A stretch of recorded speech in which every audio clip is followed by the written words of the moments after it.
Welcome to the Apologist bookshelf again. Gary Zacharias here. I've got a book called The God Conversation. It's not a new book. I think it came out in '07 by J.P. Moreland and Tim Muehlhoff. And it is a wonderful book because it, I think, prepares us for a better, more effective way to interact with others when we're talking about defending the Christian faith. It's called The God Conversation, and the subtitle is Using Stories and Illustrations to Explain Your Faith. And I think that's what's so important about this, not just giving people a bunch of knowledge, but letting them see what we're talking about when it comes to Christianity. On the back of the book, Clyde Cook, who's the former president of Biola, had this to say about the book. I love stories and illustrations because of the impact they've had on me. If they've had a similar effect on you, this book is for you. It'll reinforce your faith, hone your ability to share your relationship to Jesus Christ, and delight your imagination. I cannot give it a higher recommendation. And then when you open up the book, let me get to the first part. It's the foreword by Lee Strobel. And he said he still remembers a talk that J.P. Moreland gave when he came to Willow Creek Community Church. And he said that, and I won't go into detail of what the illustration was that Moreland came up with, but Strobel said Moreland came up with a lot of brilliant things that evening, but Strobel said he was impressed with the whole presentation. But he said, years later, that illustration is what he remembered most clearly. He said that's what good illustrations do. They bring abstract concepts to life and heighten our interest. And that's exactly right. So I thought maybe for this, I want to do this book more than once because there's so much to cover in here. So I want to do several podcasts.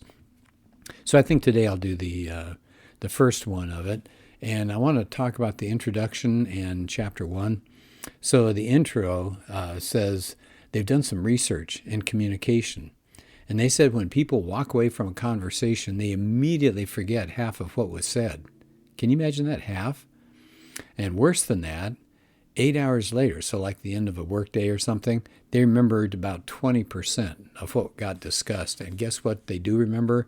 Examples and stories and illustrations. And they're pointing out that that's what stays with people long after a conversation is over. And says, if you think about it, people have a lot of questions and a lot of concerns about God and Christianity. And he said, we need to have careful answers. And the answers say, well, we need to study the scriptures, we need to read. And he said, I'm always thinking of J.P. Moreland, but it's two authors, Moreland and Muehlhoff. And they said, we also need to provide vivid illustrations to make the answers clear and memorable. And that's what they aim to do with this book. They said, this book, The God Conversation, gives all sorts of illustrations that'll linger with people that don't believe, don't really share our faith, long after the conversation is over. They said you've got examples that you can go to in the book, quotations and stories to try to explain the Christian worldview. And then what they've tried to do, and this is the part that may be the weakest of the book, and I don't think anything is particularly weak, but maybe not as strong as some other parts, is it says the illustrations that are covered in the book come from current events. Well, remember what I said at the beginning here. This book came out, let me look it up just to double check. Yeah, it's 2007. So we're talking 16 years have gone by. Well, what happens in 16 years? Well, current events are no longer current. So again, I'm not putting the book down because you can come up with your own illustrations, and many of these are still good. But I caught myself thinking, well, I'm not sure my audience would recognize that. And there are others that will come to my mind, and some will come to yours as well. So, for example, here's some problems, I think, with it. They said they reference films like Crash, Catch Me If You Can, Aaron Brockovich, and The Truman Show. Well, most of those are kind of a distant memory to people. They talk about television shows like My Name is Earl. Well, that one's been off for quite a while. But it still has Oprah in here and Bono, and they talk about 9/11 and Bosnia and people like that. They talk about illustrations from very famous people, William Paley, C.S. Lewis, Alvin Plantinga, Machiavelli, Os Guinness, Norm Geisler, Alan Dershowitz, Martin Luther King Jr. So much of it is still up to date, but I just wanted to warn you about that when you start in on the book. Just keep in mind, in some places you may want to come up with your own illustrations. And in fact, I'm going to try to, as we go through this, I'll try to throw in a few of mine so you got the idea of how this would work. So what they do is the book is organized around certain assumptions that people have that make them kind of shy away from Christianity. Like what? Well, can there be a good God if you've got terrorists out there? Remember, this book came out not too long after 9/11. So basically the question is, I don't know if I believe in a God because of pain and suffering and evil. And then there's a second section of the book. It's called Jesus, Buddha, or Muhammad. And what they're trying to talk about there is that whole religious pluralism business that we hear so much about these days. The third section of the book deals with the resurrection of Jesus. What was that? Was that a lie? Was it a conspiracy? Was it, what else? What could you call it? Hallucinations? What's going on with it? Fourth section, what would Machiavelli do?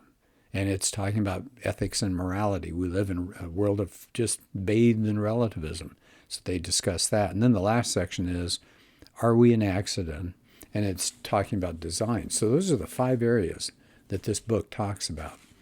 So let me go to chapter 1. I'd like to cover that one, and then I think I will wait for a future podcast to get into some more of the details of the book. So they gave an example. It starts off, remember this book is all about using illustrations and examples. So it starts off with a true story of an adult bookstore that opened up for business. It was in the South someplace, and the people were kind of shocked, and they didn't know what they could do about it.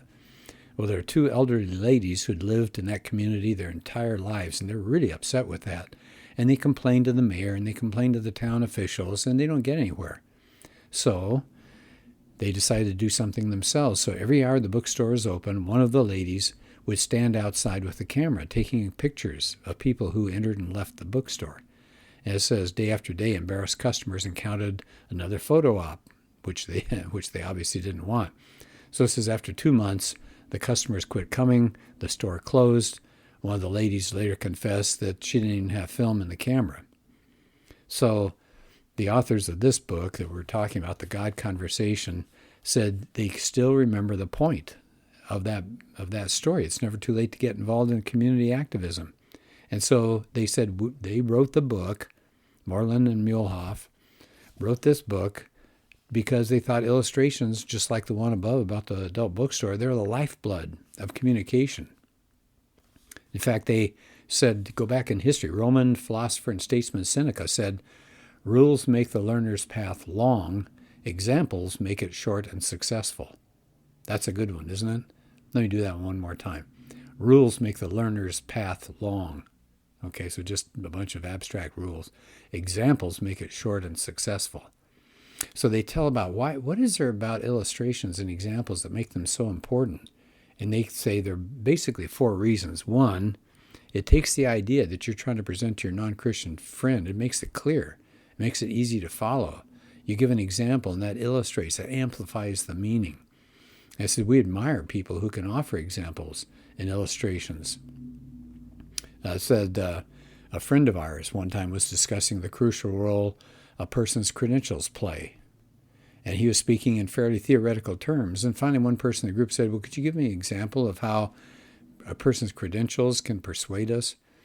So he gives an example of a communication expert who tried an experiment on health club members. So remember, this guy's an expert. So he approached people in the club and said, have you heard the latest diet craze? And he just made it up. It was based on him loving chocolate. But he told the club members that the creators of the diet claimed if overweight people would just eat their regular diet and exercise, if they started eating 3 chocolate eclairs a day, they would lose weight. And he says that somebody found out that these eclairs had some kind of nutrient that attacks calories. Well, when he told the people there at the health club, they said, you got to be kidding. Well, the expert said, no, I know, it sounds odd, but he said the diet's been tested and it had full support from Johns Hopkins Hospital. And when they heard the name Johns Hopkins, people said, oh, really? So they started kind of buying into this idea of these chocolate eclairs because of the credibility of a prestigious university. Well, people in the group laughed at the story, but they got the point. We find the credibility of well-known institutions to be pretty darn persuasive. So he said, let me go back again, Moreland and Muehlhoff, I keep wanting to say he, but when those two say, when you're sharing an argument for God's existence or maybe the uniqueness of Christianity with unbelieving friends, you'll find that these illustrations that you can come up with are going to help people understand. And they said some of the arguments may be new to you in this book, and they hope that the illustrations can help you understand the arguments more clearly. So that's one thing, right? What's the good thing about illustrations? They clarify. They make things easier to follow. What's another good point about illustrations? They can help your friend remember the point. So first is clarity. Oh, okay, that makes sense. I get it. And then weeks later, oh, hey, that was a good point. So he said, remember, when the conversation is over, your friend's going to forget a lot of things, but what's going to carry with that person will be the illustrations. They said, think about Jesus. So just think about Jesus illustrated his ideas. He told stories. The lamp under the bushel, that illustration. The city on the top of a hill. The Good Samaritan. The camel in the eye of the needle. I mean, just, he says 2,000 years go by, and you can just mention those, and people already can see those images that Jesus had. So people remember those things. It says it's easy to forget an idea, but stories have a lingering effect. So the more that we can put stories and examples and illustrations in our conversations, the more memorable they're going to be. Here's the third thing that they suggest. A good illustration allows you to repeat without wearing people out. I mean, we remember things the more we hear them, but we don't want to hear the same thing over and over again. And as they point out, nobody wants to be lectured to. You know, if you got a kid, you know how fidgety they get when the mom or dad goes on and on. It says, but if you tell them a story about you growing up and how you encountered similar challenges, kids are more apt to pay attention. You're making the same point as the speech, but it's repackaged. And it says, for example, in apologetics, the same way. So they said, take the argument from design. That's going to be one of their chapters. And they said the argument is based on 3 ideas. Where there's design, there's a designer.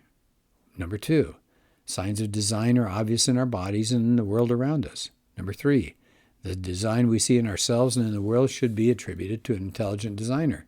They said, you can only say that so many times. And people go, yeah. But I said, maybe instead of repeating those 3 ideas, we could share with their listener, whoever you're listening to, you're talking to.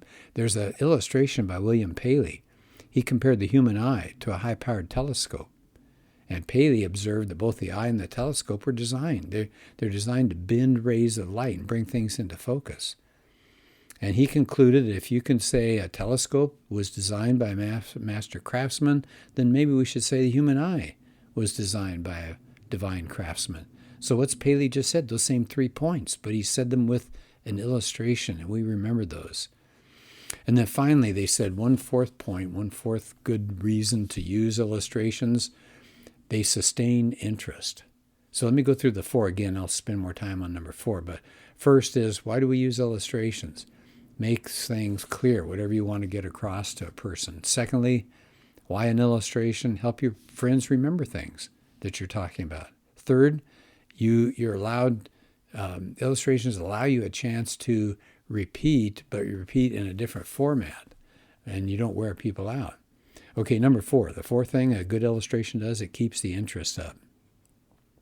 Somebody once was talking about preaching. He was an expert, and he said, monotony is almost always fatal to interest. Monotony of voice and style and intellectual activity. And they were saying, a lot of the times we have to be careful when we're talking apologetics. We can just overload people with facts. And said people start zoning out there. But illustrations reclaim the interest. Now think about Jesus' stories. Did he maintain interest when he told the story of the Good Samaritan or the prodigal son? That's my favorite. Yeah, there's plenty of interest there.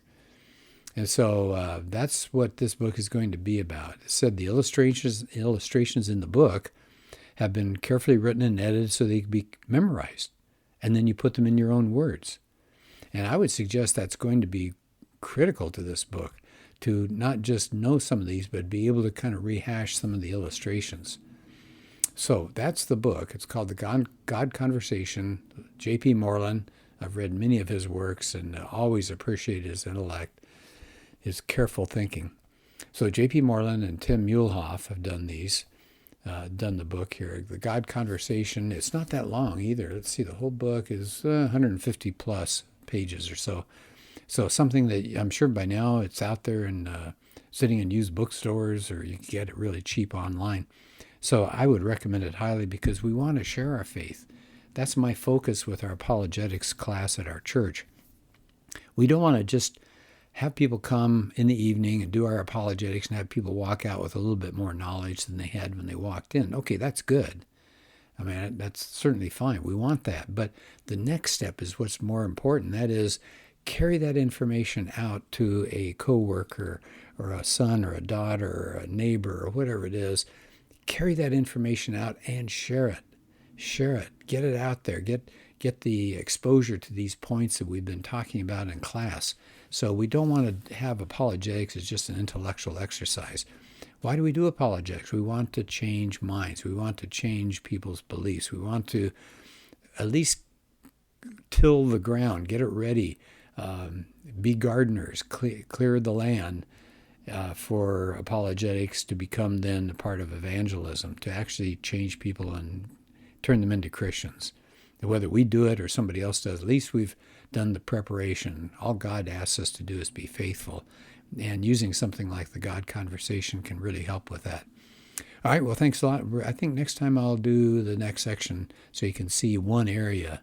We want to be able to use the God Conversation to explain our faith. And we're living in such a challenging time, and this will be a great book, a great start to helping us share what Christianity really is. All right, thanks.